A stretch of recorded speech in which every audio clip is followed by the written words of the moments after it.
Hong Kong still eats like the British do, sort of. After 156 years of colonization in the city, and many years after the handover, milk tea helps us cool down, egg tarts are the sweet treat of choice, and British-style breakfast is abundant. We're here at Chrisley Cafe to explore just how much of British influence remains in Hong Kong's local cuisine. Let's tuck in and find out. Let's go.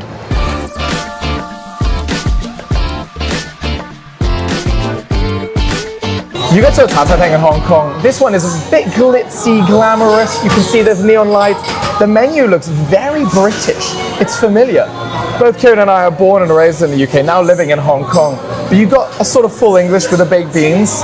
The macaroni is somewhat familiar to sort of a British soup. It does look like the UK a bit. It sort of sits in an uneasy sort of uncanny valley where it does look familiar, but also not at the same time. I mean, it's very much not what you'd see on a menu in the UK, but somehow follows that format. So obviously we need to do the classic, we need to. Sure. The macaroni with the ham. Of course. 火腿, tong fang, 西煎 dan, something, dan, fried eggs, Yeah. scrambled eggs. Yeah, yeah. There's a backup plan. Repeat after me. 呢個 呢個 Fair enough. Fair enough. 我想要呢個早餐，呢係呢個火腿，係炒蛋，炒蛋。自己想要呢個西多士。西多士。係，唔該。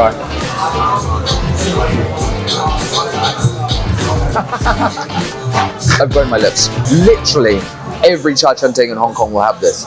And it's little bits of macaroni pasta in a watered down cream of chicken soup with little strips of, let's be honest, cheap ham.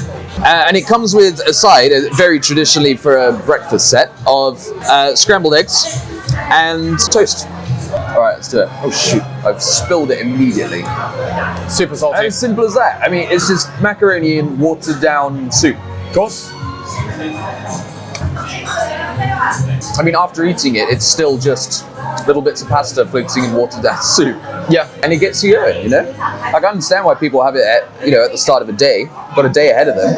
My eyes are always focused on this gorgeous mammoth of a dessert. I can't believe you haven't touched it yet. Yeah. This decadent French toast dessert, maybe toast, has history of over 100 years in Hong Kong. Like the British, like the French, used to make French toast with brioche bread, maybe a day old. Dai Pai Dongs in the 50s and 60s when there was an economic resurgence in Hong Kong. And then tengs would use just thick white slabs of bread. Sometimes you have it where you won't have the peanut butter slab in the middle, but it's deep fried for our pleasure. This is a more inventive twist on a dish that was formerly loved by British here, still loved by British today. Let's dig in.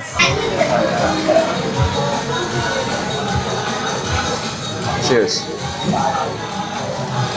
Oh my god. You put it in your mouth and you are immediately greeted by syrup.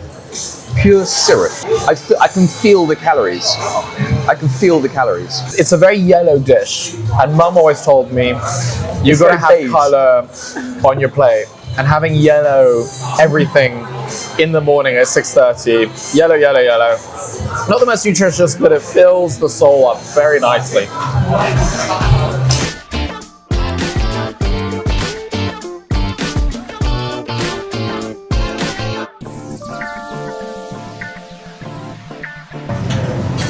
Here at Restaurant Kowloon, another tartatang in TST.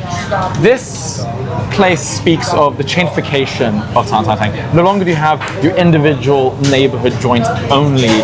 Across Hong Kong, you can find many chain name brands of places that you will expect the same greatness, the same good food, and as well a bit of an elevated menu. We have lobster and steak on this menu. This is something that you would never find in the 50s, but here it's quite commonplace. Wild. And of course, This is what we're here to try. Western style fried rice. How's it different to normal fried rice in Hong Kong, Kieran? Well, fried rice sounds like quite a Chinese dish, Yes. ordinarily, but this one has bits of sausage, spam again, and the sauce is based with tomato ketchup. So the classic Yung Zhao Tao Fan, a dish that is central to Tan Sa Teng cooking, fried rice, it is made with soy sauce. It is a meaty concoction of cheap ingredients, frozen vegetables. Here, it's a bit more fresh, but you are getting that tanginess because the ketchup smells strong and it is giving that red color. And I can only imagine how this might have been born, as if like it was a load of random ingredients in the cupboard, and someone who was trying to make Chinese fried rice didn't have the right stuff, saw all the Western stuff in the cupboard and was like, oh, just that'll do, we'll see how that ends up. But tomato ketchup as a sauce base is a bold move. A bit of everything. I'm guessing that's chicken. We've got the ham, sweet corn, lettuce, prawn, and of course the rice with little bits of egg in it as well. It's actually quite a big mouthful.